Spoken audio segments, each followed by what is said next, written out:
This episode of Chat Chow is brought to you by The Grind, Miami's burger battle. Use the promotional code ChatChowTV to save $10. And Johnson & Wales University North Miami, the leader in culinary education. Stay tuned after the show for the Culinary Insider to learn practical tips for the everyday foodie. Welcome to Chat Chow TV, an online weekly show where we interview the personalities in the food industry.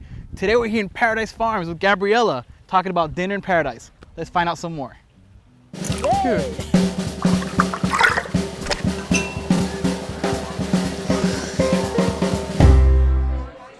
Oh, Gio, we have a wonderful rose petal tea and a basil flower tea. So you guys make these here? Yes, we do. We grow 52 different varieties of flowers, and we dehydrate them and make tea out of them. Wow. Soon to be available at a retail shop by you. All right, cool. Cheers. Cheers. So Dinner in Paradise, you started this how long ago now? This is our 6th season, and we feature food from the farm and from other local local farmers, not all organic, but local food. And is there a theme sometimes? Yes, sometimes we have a vegan theme, a seafood theme, a mushroom theme. And it kind of depends on the chefs and what theme they want to choose. And then every year we mix it up. So maybe the 3 chefs that are together this year won't be together next year. And it's always fun to mix it up. That's very cool. So excited. We have a great 3 chefs today. We have Chef Sean from Meat Market, Michael from Sushi Samba, and Michael also from Area 31 at Epic. Awesome. Do you know what's for dinner? No. You don't know the menu? No, we don't know ahead of time. You don't? Because we allow for last minute inspiration.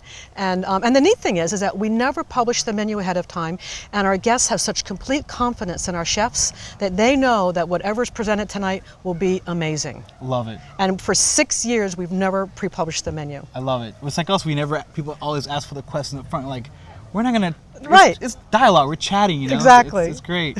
And if, is there wine involved? Yes, and Sherry is our sommelier, and tonight we have the wines from International Boutique Wines, compliments of Patrick, and he has an amazing lineup that they'll talk about in between each course. Before each course, the chef will introduce his course, and then Sherry or Patrick will introduce the wine. Got it. So it's completely a foodie's dream. Wow. And if I drink too much, I can spend the night, I hear. You sure can. A short walk to your bungalow. So for our brunches or our dinners or at any time, guests can spend the night, wander the grounds, eat the flowers, eat some greens, and we have a breakfast that features a lot of local tropical fruits. It's amazing. This really is paradise. Yes, it is. And some of the money goes to charity. It changes each time, right? Well, this year, usually we worked with one charity per this season, and this year there was so many charities that I really like. So this year we're working with Youth Lead Miami, with Slow Foods, and with Troy Academy. And Troy Academy is now with Urban Greenscape. And so, Urban Green Works, I should say. And all of them are involved in growing garden beds and working with underprivileged youths and with children. And I really think it's all about growing your own food.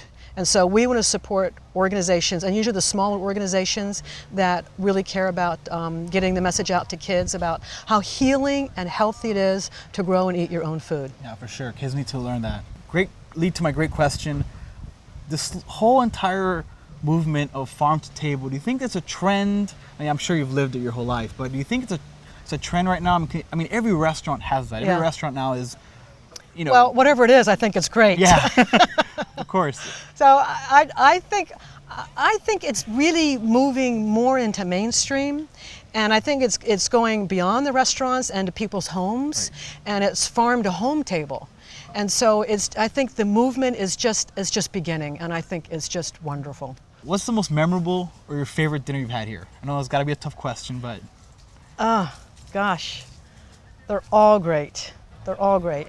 I think the most unique one was I had a volunteer here from Germany, and she was actually a belly dancer. And so we didn't plan this or anything, but before the meal, right before dessert, I said, would you feel like doing like a belly dance? And that time we had the fire out in the circle, and we lit a fire, and there was a spontaneous, I said to the guests, I said, you're all in for a treat tonight because we have a surprise for you. And she was completely, if we had planned it, it wouldn't have worked, but she was completely with being spontaneous and doing this belly dance around the fire, and it was absolutely magical. That's wonderful. And that's the fun thing I think about these dinners, is that we like to leave room for spontaneity and to, yeah, just to let things happen. And So usually the dinners start at 6 o'clock. It depends on the season. right. And then it's an. We do dinner at 6, farm tour at 6:30. We do reception at 6 with Schnebley's wine and hors d'oeuvres, and then we do a farm tour at 6:30 and dinner at 7.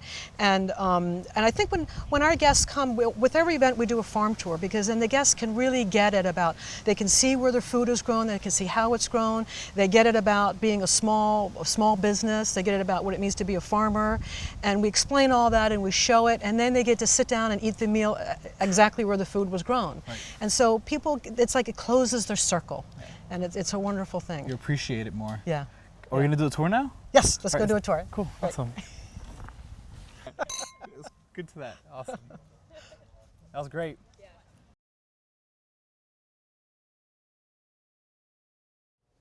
Hello, I'm Chef Alan Bergman from Johnson & Wales University Miami campus, and today I'm going to be talking to you about salads. We have a class in Johnson & Wales University called Garde Manger, and in that class we teach about salads. And I like to encourage my students to make a salad that involves textures, colors, and flavors. Today we have baby mesclun greens. I ask my students to try adding maybe some arugula to it for some more flavor. I also ask them to chiffonade, which is a classical cut, maybe some bok choy, or add some bean sprouts, some dried fruits, maybe a variety of nuts. I also ask them to introduce color and look for variety of colors. We tried some heirloom tomatoes today. Over here we have some red oak leaf lettuce and some Belgium endive. I asked the students to try putting together a plate that looks colorful, flavorful, and has textures to it. Over here we have a final finished product of all these variety of foods that we brought with us today. I hope you enjoyed today's little demonstration, and I hope to see you on campus one day.